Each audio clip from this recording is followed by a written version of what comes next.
एक राजकीय बातमी आहे। शरद पवार गटाला राजापुरात खिंडार पडलंय। तालुका प्रमुख आबा अडिबरेकरांसह शेकडो पदाधिकारी शिवसेनेत गेलेले आहे। अडिबरेकरांच्या शिवसेना प्रवेशानं राजापुरात खळबळ उडाली आहे। शिवसेना आमदार किरण सामंतांनी जादूची कांडी फिरवली आहे, त्यामुळे या घडामोडी पाहायला मिळतात। राजापूर तालुक्यातील राष्ट्रवादी काँग्रेसचे तालुका प्रमुख आबा अडिबरेकर यांनी राजापूरचे आमदार किरण सामंत यांच्या उपस्थितीत शिवसेनेच्या कार्यकर्ता मेळाव्यात प्रवेश केलेला आहे। तर अनेक कार्यकर्त्यांसह हा प्रवेश झालेला आहे, त्यामुळे शरद पवार गटाला राजापुरात मोठं खिंडार पडलेलं आहे। किरण सामंत यांच्या प्रयत्नाने शिवसेनेत अनेक प्रवेश झाले।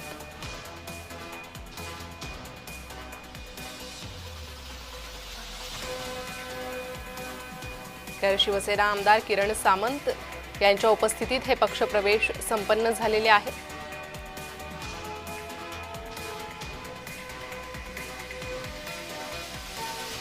तालुका प्रमुख आबा अडिबरेकरांसह अनेक कार्यकर्त्यांनी शिवसेनेत प्रवेश केलेला आहे। राजापुरात त्यामुळे खळबळ उडाली आहे।